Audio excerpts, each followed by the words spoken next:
my family, I look back and go, wow, my wife's done the weekend, my daughter's done the weekend, my sister-in-law's done the weekend, and my son's done Quest. And so we're all communicating, what I mentioned before, that honest communication.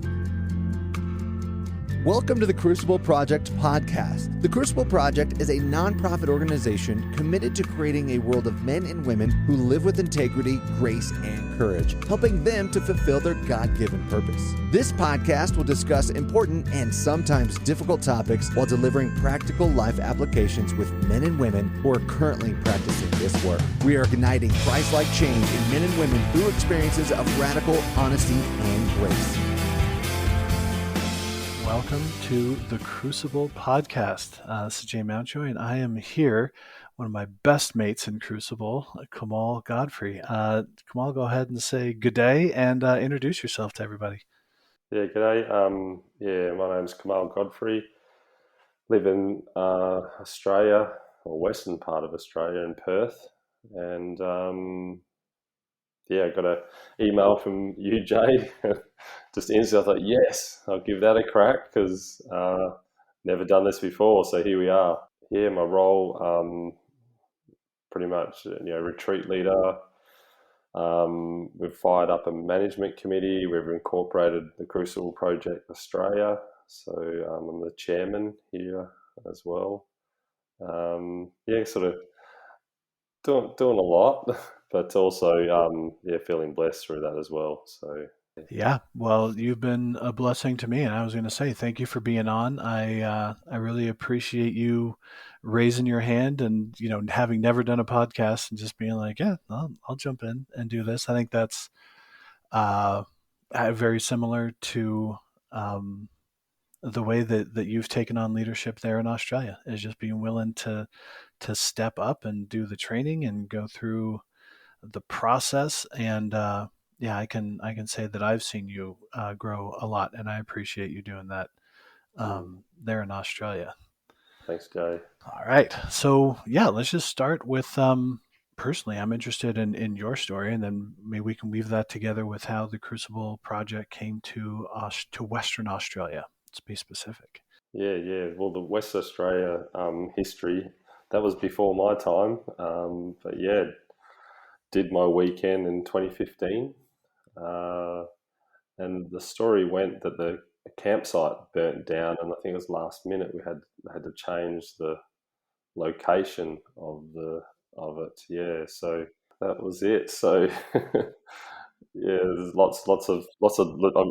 I assume the logistical side of that weekend was heavy on all the leaders and that as well. So you have an appreciation for that now, right? Definitely do. Yeah. So how big was that first weekend? How many participants and then how many men were there staffing? I'm pretty sure there was 20 plus. Staffing, I assume was the same. Yeah. So walked in that weekend. Wow, my life has never been the same since. So that's how that worked out. I'll raise my hand and say the same. Yeah. So we don't want to, give away a bunch of, I want to give away any parts of the weekend, but I'm curious, what did you take away that was really impactful from your first weekend? I mean, my story is something must have happened because now you're a retreat leader, right? So yeah. So I was already doing some sort of men's, getting men together and things like that. My marriage and relationships were suffering so much, and I didn't realize how much until I'd done my weekend. So really what I got out of the weekend was just to be honest, just to be open and honest and not hide in my relationships. And I had these ways of coping my pain in the relationships, but while I was coping, it actually started corroding my relationships as well. My coping mechanisms were not something that would last long term, if you know what I mean, when it come to taking care of my wife and particularly my kids. What I got out of the weekend was just being honest and open and found out I actually have emotions, and I had words to explain those emotions. So that was such a free thing. Yeah, to actually just sit down and have a conversation. Yeah, and how I'm feeling, what's going on with me, and what I actually needed. And it's so interesting. Like it sounds, it may sound to some people really simple to have an open and honest conversation and relationship. And there is something and this resonates for me about before I did my weekend, an open and honest as I could have been, right? As I was, as right. And that was different after my weekend. Yeah. And it is powerful. It's simple and very powerful. Okay. So the first impacts are with your family, and I'm again making up a story here, but tell me that starts to change the way Yes. your family is a family. But then, yeah, you were already getting men together. You had a passion. It sounds like you're already a leader and already had also a passion to bring men together. So, yeah, what were the next steps out of coming out of your first weekend? For one, started to realize what was important. Divide.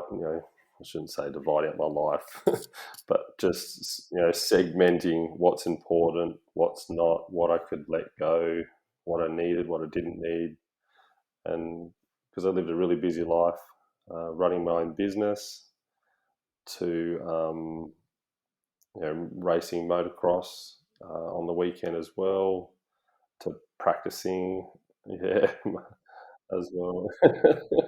Hold on. I just I know, I don't yeah, I don't want to glaze over that. So you're running your own business. yeah, You were racing, actively yeah, you were the yeah, racer. Like you had a yeah, race team and you're racing motocross.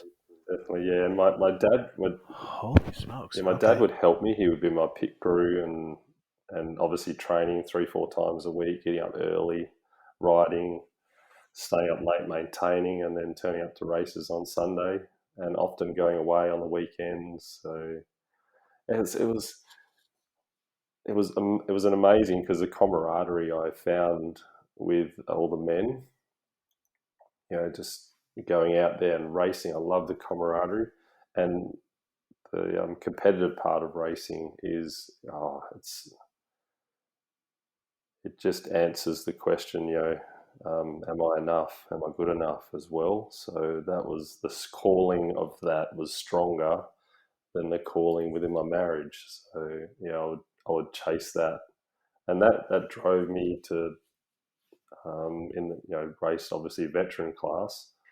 I was starting to win races, and it got to a point. I did my weekend that I started to realize the reason why I was doing it, and how unhealthy the drive for it, the fuel I used to drive that. And it was amazing. Like after a year after I did the weekend, I found myself really actually enjoying motocross. It wasn't driven from what do they call it, ego or drive of competitiveness. I did it because I really enjoyed it, and that slowly diminished to a point where just threw the towel in, and that was it, and just and started up a men's sort of fun ride weekend where there's no competitiveness. It's get out there and have some fun together. So it turned around a lot. So it filled my heart rather than my not good enough part of me. But I am always curious uh, that God created us for deep connection, to be seen and known and accepted and loved, and to do the same for other people. And that not that the motocross or any of the other competitive things we do are like wrong or bad. I'm just wondering if some of that drive comes from that hole of not being connected and not being seen, not being known and loved, and doing the same with other people. And does that does that resonate with you at all? Didn't know how to get connection in my marriage or my family. I just didn't know um, how to do it, and that was the hard part. Like my wife, I felt that my wife knew how to do it, but I didn't know how to actually do it to the level that she obviously needed from me. And but I had this thing over to the right that was like calling me, Um, so there's that internal tension, running in me, and the calling of the world in, that was strong, and had to work really hard to provide the money. It's expensive, and the games I used to play, the matter, I would lie about the money I was spending, wouldn't reveal that. So that actually, so I was turning up in my family relationships completely out of integrity, and I didn't know how much that actually affected me until did my weekend and started hearing these words, integrity and accountability, and never heard them before.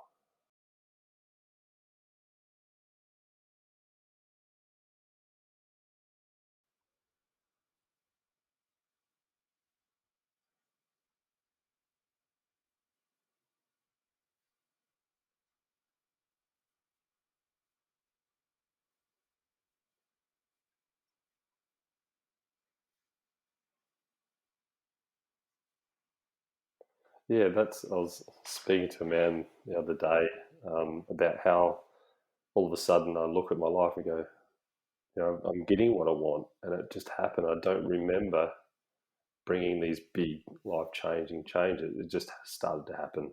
So I think that's about having the honest conversations with my wife, and particularly having an honest look at myself. I suppose that things just started working out. And then I look back and go, wow, I cannot believe that this is me, 9 years down the track. Is it 9 years? 7 years? Yeah. That's, Yeah, I'll look back on my weekend, which was March of 2016, in Colorado. Um, and then we first met when I came over in 2018, I want to say 17, 18, yep, that to sounds good. Western Australia and staffed with you. Yeah. And I'm amazed just from even the your weekend staffing with you. We'd have to get into the weeds, all the way into the details about the leadership journey you've been on. But it seemed intense. You were coming over to the United States to do more weekends and to staff and to get more training. I think it's just a whole bunch of experience. Um, yeah, so you speak a little bit about that. I'd be interested as to, kind of leaving Australia and getting that training and then bringing the work back. Yeah, what's been your experience in doing that? Because that's been many years of that. Am I right? Yeah, definitely. Oh, that was life changing doing that, particularly being self employed. So my first trip to America, pretty sure was 6 weeks, and then just to sort of shut the business down. I remember leaving and looking at my bank account and going, I shouldn't be going. What am I thinking? And throughout that journey, my wife was working still, so it was unusual for me just to trust that God's got something bigger than just a business and all this other sort of things. And I, it might feel weird, or sound weird saying this, but it felt like we're kind of going on this journey where how Jesus sort of left his hometown and just headed out. And definitely miracles happen on that trip.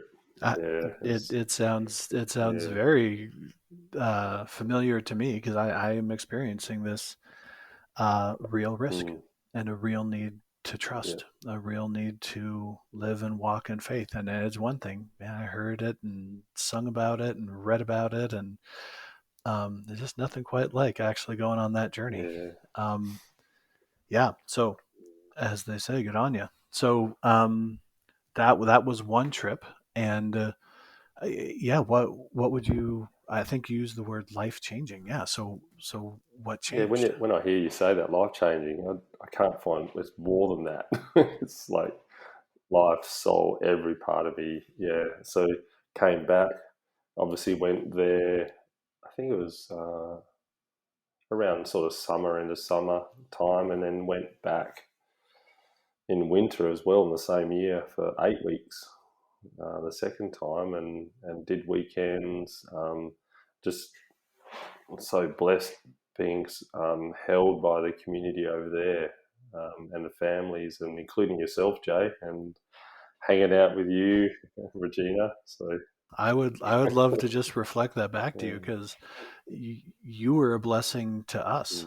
Mm, Uh, to show up and helped out with a bunch of house projects. Like, I knew, oh, he's, self-employed, can turn a wrench, but oh my goodness, you brought an energy and a transformation to our life, that we are still appreciating, enjoying. Um, yeah. So thank you for all mm, that. 8 weeks was big. Yeah, that was an epic trip.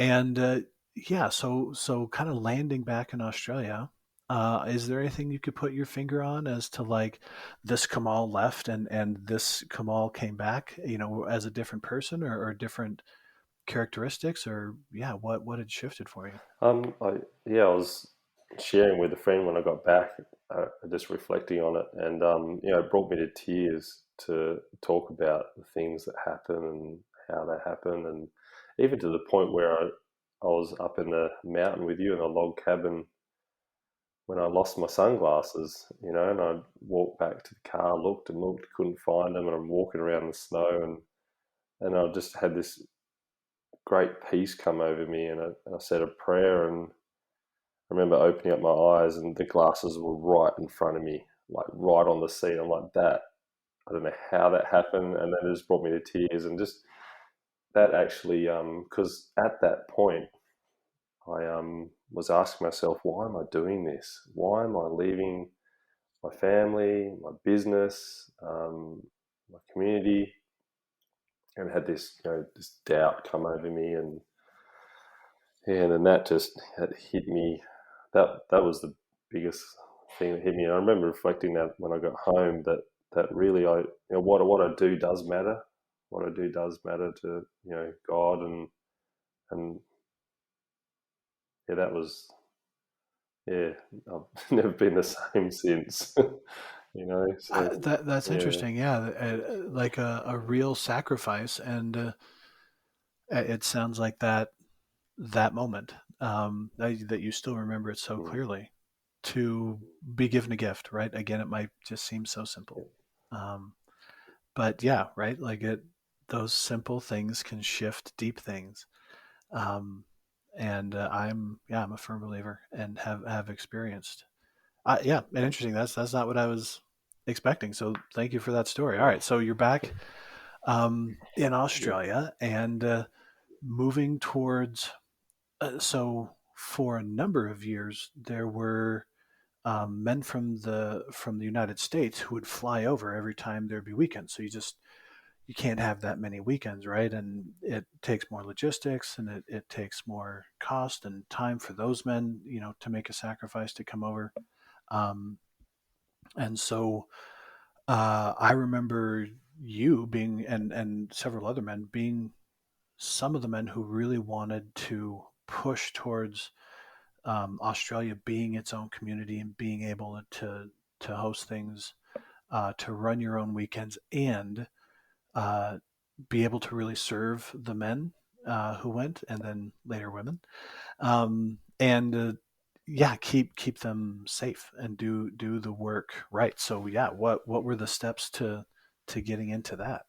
yeah. Well, you asked a question before about when I came back. I had this just inner fire when I came. I thought I had a fire before, but had this huge inner fire just to bring some structure, try and make the way America runs, make it how Australia can run the same. Why not? Let's do it. So yeah, I remember pulling all the leader team together, and never look back. And Athel, prior, he's my elder. Consistently ring him. It would be 4 times a week when he's walking in the morning, and I'd check in with him just to make sure I'm heading in the right direction, bouncing things off him, and not running too far ahead. And he's been inspirational to me, and also what's happening here in Australia as well. So obviously don't want to leave anyone else, but Shannon Rose as well, and Guy Seegers and all those guys. So yeah, it's not a one man show, right? No. To pull these things off, No. at all.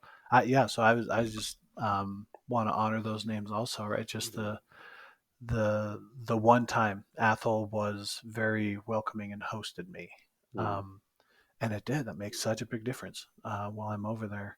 I really felt held by that community. Same with Shannon, same with guys. All of those men. So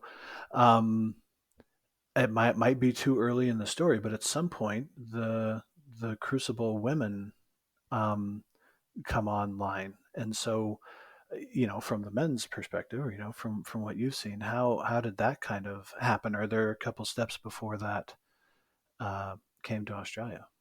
Yeah, really.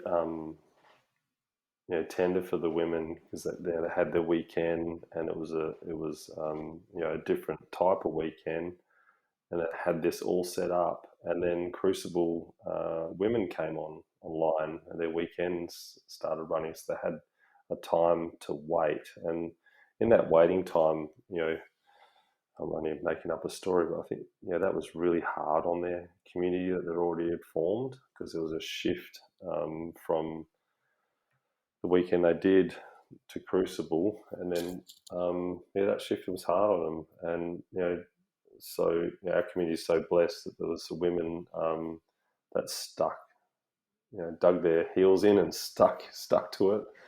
And then now, just this last weekend gone, they've had the first face-to-face, and prior to that they had the Zoom weekend, which my wife attended, and my daughter just attended this last face-to-face weekend, which is the first weekend, I assume, outside of America. So I don't know that for sure, but that's huge. Your wife and your daughter. Yeah. So let me just take a second and I mean, I think there's always a shift, but there's also, I'm hearing, the sacrifice, the walking in faith, and just honor the leader that you are.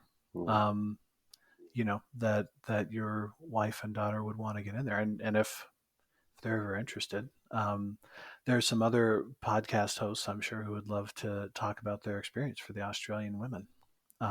Definitely, maybe just as a little aside, because I would love to listen to that podcast. So brings us up, I think, closer, because that weekend was fairly recent, wasn't it? The face-to-face weekend. Yeah, just this. It's Monday here, and it just finished yesterday. So amazing doesn't timing. Get much more recent than that.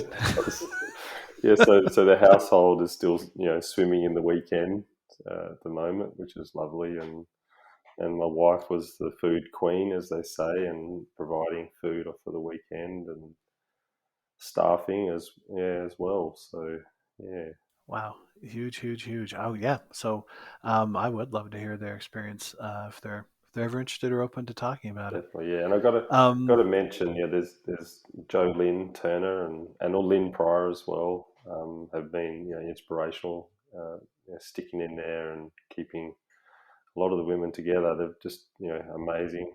Bless them all. All right, so the state of Crucible in Australia had the first in-person women's weekend, and what's coming for Crucible in general, or Crucible men in particular? Yep.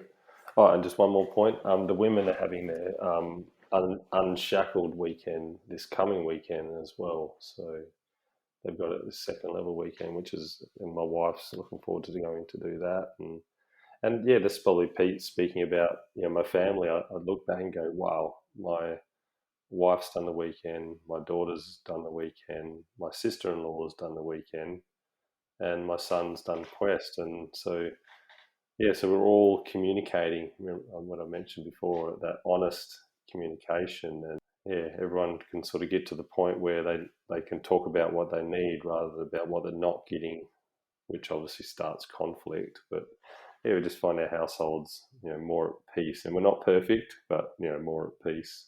I can resonate that there is a language. So I don't know, when you were here, I don't know if my wife had done a weekend or not, or where she was at. I don't think so. No, I don't think it's too new. It was before that time. Yeah, before the women's crucibles started. Yeah. And she got involved in Women Within. Yep. And so having a shared language. Yes. Being able to own more of our own stuff, right? And not bring our baggage to those communications. Yeah, I do. When you say that, it's like bring your baggage, it's like you're throwing your baggage around on the plane and hitting everyone. It's like, it does not work. Or the bag opens and the dirty laundry goes flying and everyone's dealing with it, right? Yep. But it's definitely my baggage True. and my laundry.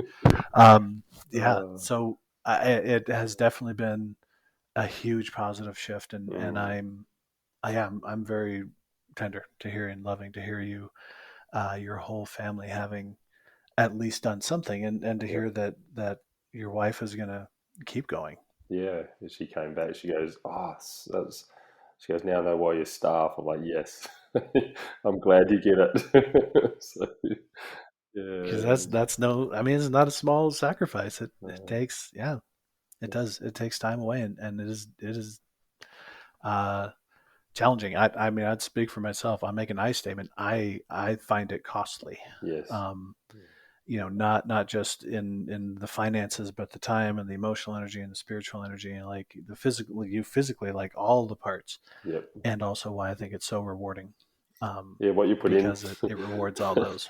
What I put in, or what you put in, as they say, is what you get back out of it. So, the more you put in, the more you get back out of it, and that's a concept.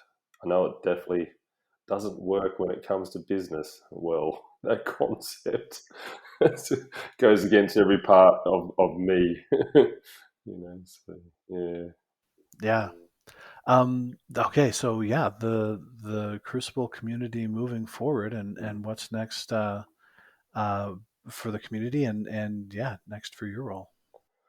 I'm chairman at the moment, and really just looking for someone else to take the driver's seat, as they might say. I want to sit in the back of the bus for a while. So so ever since my trip, I've come back and sitting in the driver's seat with several other men. So it is time for me to sit back and support and looking for the next person who's got the energy to go for it.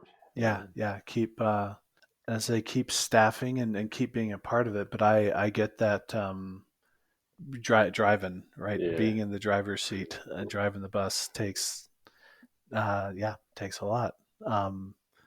And so are there weekends planned for the spring, or is it not so sure about that far out yet?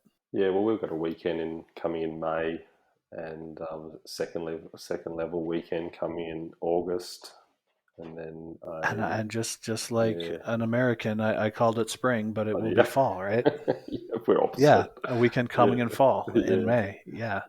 Yeah, then there's another men's initiation weekend in October. So two at the moment here in Australia. We're only running 2 initiation weekends, men's weekends, with 1 second level weekend. It's just been a journey.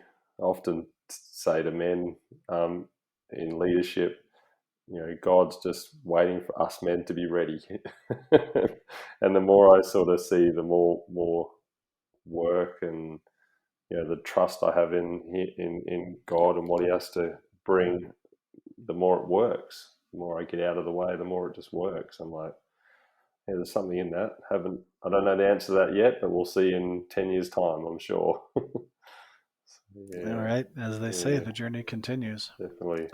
Well, I really appreciate your time in waking up early and accommodating the time shift to connect. Yeah. Is there anything else that you wanted to say or to cover?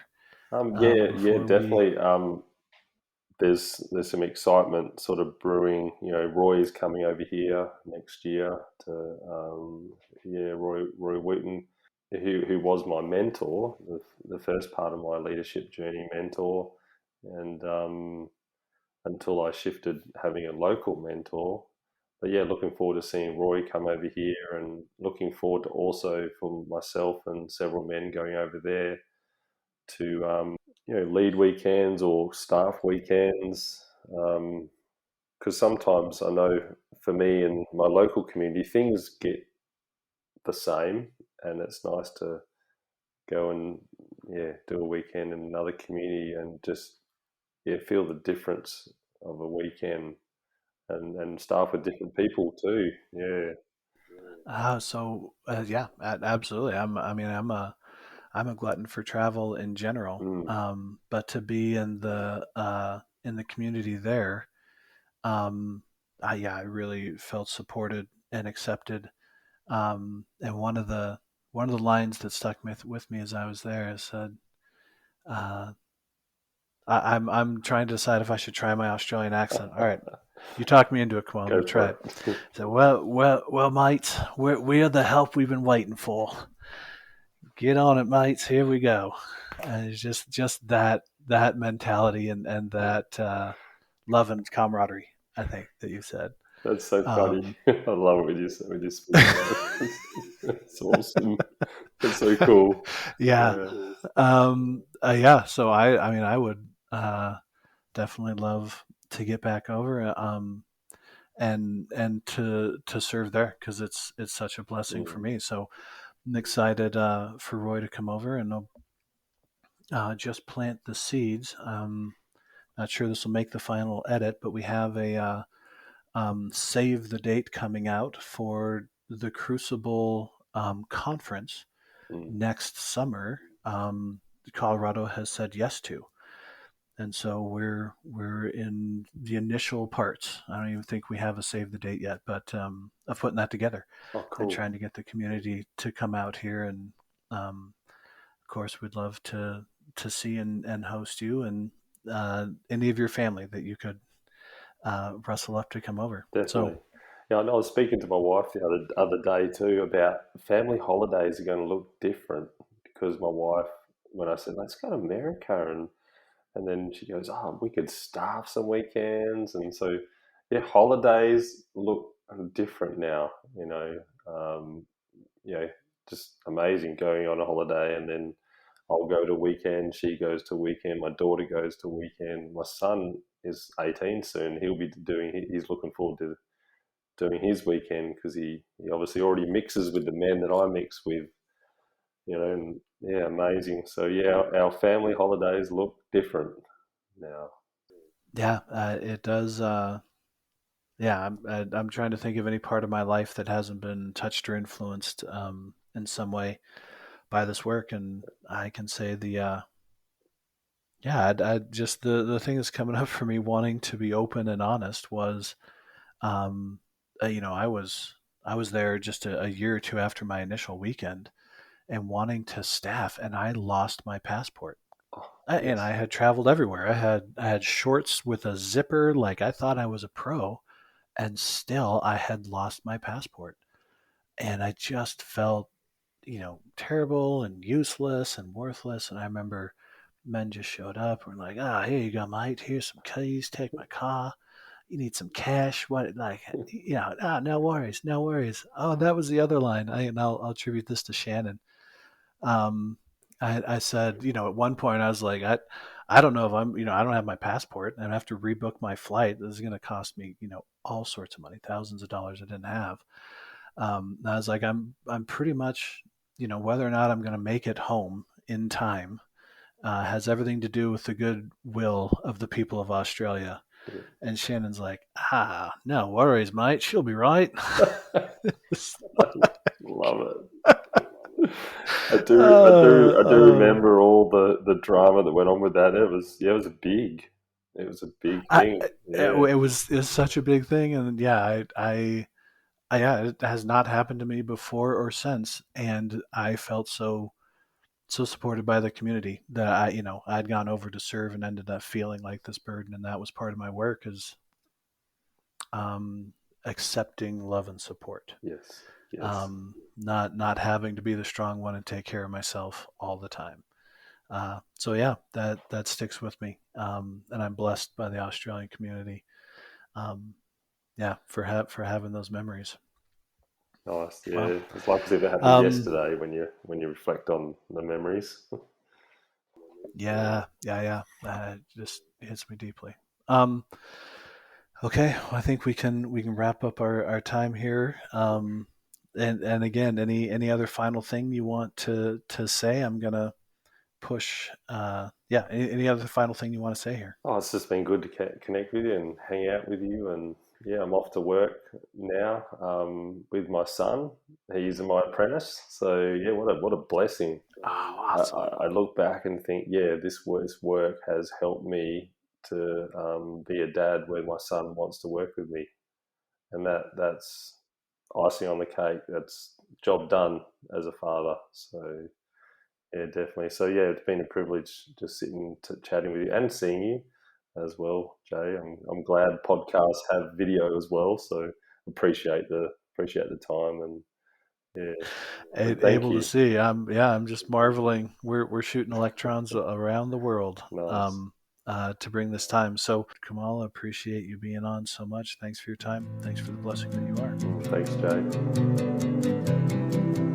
For more information about our weekends, please go to thecrucibleproject.org. You can also follow us on Facebook, Instagram, and Twitter. Rate and review wherever you are listening and subscribe on your preferred podcast platform. Also, don't forget to check out myjourney2.com for your free 2-week trial. That's myjourneyto.com. Thank you for listening.